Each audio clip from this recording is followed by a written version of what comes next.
Were you ever scared to go broke? What do you do and how old are you? Started e-com when I was 17. And How? You're young. I know. The digital nomad lifestyle is new for you? Yeah, it's totally new. Just do it, because you won't be here forever. So, who are you, what do you do, and how old are you? My name is Julius. I'm actually 24 years old. You're young. I know. 3 years ago, I was like starting my digital nomads journey, I would say. Okay. So I finished studies, and like in studies when I was 19, I started my current brand. Wow. So like 5 years ago exactly. Okay. And yeah, we are called Desk Space. We sell ergonomic furniture in Europe, mainly like in Germany. What did you study in school? Because you stopped at 19, you said. Yeah, actually, like I studied business informatics, so it's like the perfect combination between like a lot of like nerds and like the business guys. You know, I worked as an IT consultant at Accenture. You know this company? Accenture. Yeah. It was like 3 years. Interesting time, I would say, because like for sure you see like all the managers, they are earning like shit ton of money, but like that was nothing for me because I don't know. I felt like the people were not that happy. They earned money, had like nice watches and everything, but I feel like they missed out the adventure part of life. And this is why I started like the e-com brand. Actually, like started e-com when I was 17 in school. What? How? I don't know. Like I would say like when I was 17, I started going to gym and stuff like that, and coming with like the whole fitness content. You know, you saw like the people traveling around, having like online businesses. I was like, okay, why just don't try it out? And actually, like I had like 1,000 euros there back then because I did like with 15 like designing online shit like that. And yeah, then it turned out like my first product was not so good. It was like knee bandages. Okay. But it was like a nice phase of like testing out. And then when I was like 19, like I said, standing desk, I put it like 5,000 euros that I had at this time, all into like 50 standing desk. Okay. And yeah, it turned out to be a good investment. Like COVID started, and yeah, I fully invested into that. So I studied and I built my business next to it. Wow. I feel like it's like a lot of up and downs, you know? For sure. Quick question, like for somebody that's watching, that's thinking like, oh my God, what he's doing is something what I want to do. I think one of the biggest questions is like, how do I even find a supplier? What would you recommend them? So actually I wouldn't start with the question, how do I find my supplier? I would start by like, what is like the product where I want to start? Don't just look on the first product, look at like the whole niche where you're going to go in. I would say 50% put their money into like cash flow, but I really like the brand building aspect of like e-com, and I feel like that's the most value inside, you know? What is like the easiest product where I can start? Maybe not too complex, but don't like follow all of these guru routes, and yeah, do like a product that interests you. Over time, build a brand out of it. In the comment section, it's often like, oh, this person is like doing 3 million. Cap, must not be real. Like, what do you say to that? Like, how can you make it, like, how can you break limiting beliefs about how much earning potential that you have in this world? Yeah, I feel like there, especially like if you're like around people that think same, it's like pretty hard to get above these like limited beliefs. When you hear something new, like really interesting new, which you never like never heard before, just like think about it and take your time to really maybe accept this new, you know, like opinion. And yeah, I feel like that's the whole point of it, you know, that you challenge yourself every day and try to think all of your opinions and current beliefs, you know. Yeah. And we are here in Bali right now. What made you want to come to Bali or stay in Bali for a long time? I have to admit, like, Bali is so far my favorite place on earth. Like, the people that are living here from abroad, I feel like they are super inspiring, super, like, ambitious. It's like, you know, like in Thailand, it's, like, nice as well, but, like, they're more chill and stuff like that. But here, especially, on the other side, the locals are, like, the nicest people that I know so far. So, like, they're so heartful, and they remind you of, like, what is really essential in life, you know? Could you walk us through how a day in your life looks like when you wake up until you go to bed? What do you do on a typical day? Sometimes like I have like weeks where I wake up every morning 7 a.m. Sometimes I have weeks where I wake up every morning 9 a.m. Like it depends, you know, how hungry I am at the moment and what I'm into. So like for example, some weeks I just don't work. Like especially when I'm traveling with friends, you know, seeing new places. I just want to take the time to get these new like impressions from the places and enjoy the time. But then for example today I woke up at like I don't know 8, 9 a.m. Maybe I jump into the pool to get awake, and then I drive to work. Then I guess like until 5 p.m. I go to Nirvana. So there I do like my typical gym session a day, and then like I end the day with like my boys in the villa. For the person that is watching right now and they want to become a digital nomad, they don't know yet maybe it's an agency, maybe it's e-commerce. What would your advice be? Because you had an opportunity to have a very nice career work-wise. Yeah, I would say enjoy the fucking journey. For sure, enjoy your life and enjoy the hustle, enjoy like the grind. I wish sometimes I would be back like at university with like no bucks in my bank account and like really yeah, you know, like so much in front of me, you know, because like right now I feel like, okay, at one certain point you got like the money that you need, and now like, I mean, like €1 more or less, it doesn't make like a big difference anymore. Like for sure there are more crazy things what I could buy, but like I feel like yeah, I'm happy now. Amazing. Thank you so much. Where can people find you if they want to reach out to you? Yeah, like just hit me up on my IG, so Jules Junford. Or like if you want to buy a desk and if you're from Germany, let me know. Perfect. Thank you so much, my man. That was inspiring. Yeah, nice shit. Yeah. Likewise. Holy damn. Who are you and what do you do? So my name is Badejoh and I do email marketing for online shops and online coaches. Why and how did you get started with this? I was first into dropshipping, running online shops, and at one point I hired an email marketing agency myself to set up my email marketing. And those guys, to be fair, they did a really good job. They got me the results that I was looking for, but they didn't really speak fluent German, and I was specializing on the German market. They were just using Google Translate, stuff like that. And I realized overall, pretty cool business model. I can actually do this myself, do it much more professionally, do it much more better. And since I speak fluent German, I can do it for the German market. So that's how I got into it. Okay. And why then email marketing instead of dropshipping? Because I could think like you could make good money with dropshipping, but was email marketing more interesting for you? It's just different skill sets. So if you're dropshipping, you're pretty much sitting in front of your laptop 24 hours a day. You're mainly doing copywriting, you're launching products, all that stuff, running ads. But it's really an introverted thing. So you're just in front of the PC doing this and that's it. And with agency, so you have that B2B aspect which comes into play. So you're doing sales, you're doing marketing, you're hiring employees, you're working with, I mean, you also do that with dropshipping at one point, but I'm more of a guy, like I like to mix it up a little, and that's why for me agency is a model that works better. Okay, interesting. And what's the best month you ever had for a client of yours with email marketing? So first of all, I got to say that doesn't just depend on like how good we are, because it also depends on how much revenue they're making. But we generated, I think, 200K email revenue for them. Yeah. Wow. A lot of people are like have limited beliefs around that. Maybe somebody in the comment section is going to be like, lies, that's so much money. Like, could you explain that, how that is possible? Yeah. I mean, first of all, I need to say 200K in e-commerce is, e-com usually has margins like 10, maybe 20, maximum 30%. So it's not like all of that is profit. I mean, it's really easy. I mean, all you have to do is pretty much go on Google, just take a normal company like Birkenstock, for example, and just take a look at how much revenue those guys make. And what you'll see is they make billions of dollars per quarter. So if you can make billions of dollars with a fucking shoe, sandal, they're not doing anything different. Like they're just using maybe, old, like they're doing TV ads. They're obviously doing Facebook ads, Google ads as well.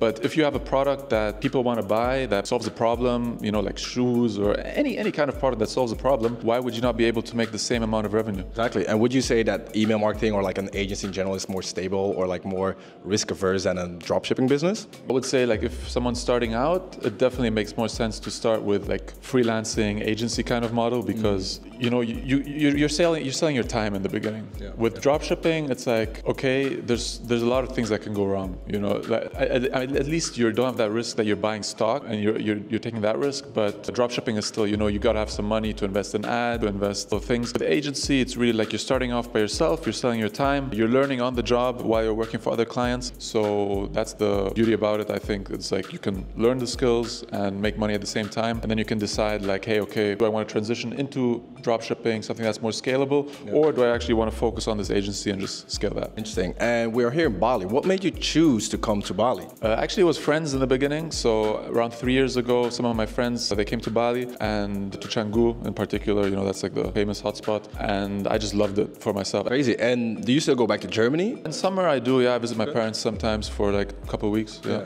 And would you see yourself living in Germany in the future, or no? Why is that? I never grew up in Germany. I grew up in Dubai. I always grew up, international mindset. Okay. And could you walk us through like a day in the life as an entrepreneur here in Bali? How does that look like? Well, I mean, I still work a lot. It's not like we're just chilling. I wake up, first thing I do is I work for 1.5 hours. So I go to the gym, breakfast, and then my workday really starts. Because, so if you're in Bali, you're usually 6 or 7 hours ahead of Europe. So I got to find a way how to be productive. Once Europe wakes up, I just do the calls, sales, whatever needs to be done face to face on Zoom. How much do you approximately spend for a month if people want to come here? For me, it's a little bit bit different because I travel in and out a lot. So I also spend a lot on flight tickets, so on and so forth. But I mean, I think you can have a great life, like very, very good living standards here with like 2K, 3K per month. Yeah. Maybe like if people are thinking of like starting an agency or like doing maybe an email marketing agency, like how much could they approximately earn? Like what's like the standard going there? I mean, there's certain levels, you know. Okay. When you're starting, the first thing you want to do is like just pass 10K per month. Okay. Is that, how achievable is that for somebody that's watching? I would say even if you're starting from zero, it's probably achievable within a year. Okay. And if you're really serious about it, 6 months. So I think the most important thing is to surround yourself with people that are already did it. And then I think there's no reason why you can't do it in 6 months to a year. Yeah. So 10K, that's the first thing you want to crack. Then the next thing is like usually like 30K per month, and then from then it's like hiring, running ads, then you know up to 6 figures and more. There's obviously people making that here as well in Bali and Dubai as well. And did you follow any courses or did you go to school to learn about email marketing? I was really lucky when I got started with my email agency. I met this one Dutch guy, I remember, in Mexico, and he showed me this guy called Sam Ovens. Oh, okay. Yeah, legend, typical Sam Ovens course. It was like a 6-week course, but what's really important is like the mindset section. So there's one mindset section in the course, and that just absolutely changed my perspective on things. Beautiful. I think maybe one last question, because it goes into mindset. Were you ever scared to go broke? Not really, because you can't really go broke with an agent. So with dropshipping, that's a different story. Like I also know a lot of great friends of mine now. You know, they do maybe 500K revenue in 2-3 months. 500K revenue in 3 months. Wow, okay, yeah. Sounds like a lot. But in dropshipping, as I said, margins are quite tight. Yeah. So, you know, ideally, maybe you're making 15% margin. Thank you. If somebody wants to reach out to you, like, where can they find you? Yeah. So on YouTube, just type Jean Badawi, email performance marketing. You can find me on YouTube. You can find me on Instagram. Feel free to reach out. Yeah. All right. Perfect. Thank you, man. All right. Who are you and where are you from? I'm Eric. I'm from Sweden. I do SEO, search engine optimization. Okay. I got 2 clients in the furniture business. Yeah.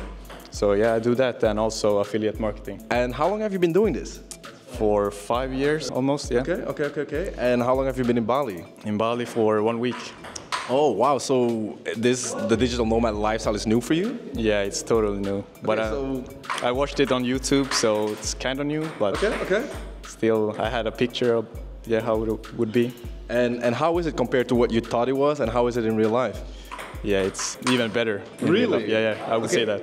What would you say is better? Like the atmosphere here, I'm in the hostel, the tribal hostel, and there's like so much focus. Everybody's working all day, all night, and I'm going to the gym, like just taking care of my body and soul, yeah.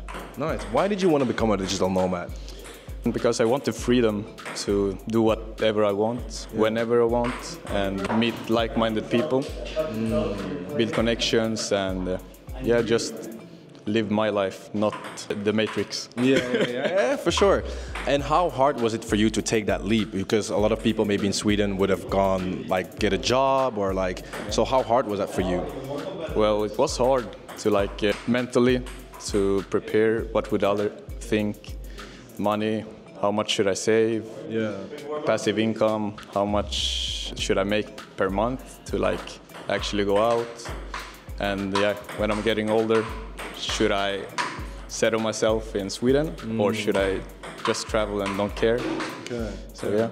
How much money did you save up before you go? Around 80K something. How is the business going? Like now you're doing it remotely, you have 2 clients in different niches. Yeah, it's easy to focus. I have good relationships with them, so it's no problem. Like they understand that I'm in Bali. Yeah. And it's no problem actually. I'm doing even better work here. Oh, and how did you learn how to do SEO? It's a funny story. Not funny, but I studied UX and IT in the university. Okay. And my friend started a company. So he asked me about SEO, and I was like, I've heard of it, but I'm not sure. He asked me to help him, and sure, I can look into it. And then he got a mentor for me, like a consultant. Yeah. So I started to work with the consultant, and he taught me stuff because I'm working hands-on in the company, like part-time. Okay. So that's how I got the foot into the... Interesting. Yeah. What is SEO, maybe for the people that don't understand? SEO is search engine optimization, and I do it in Google, which is search engine, and it's about optimize a website to rank like on the Google search. So yeah, if you sell shirts, then maybe customers gonna search for black shirts, and I like optimize the website for it to rank on the first page. Yes. That's the goal, something like that. Okay, cool. And why do you think it's a good skill to have as a digital nomad? Because it's a very niche skill that not a lot of people do.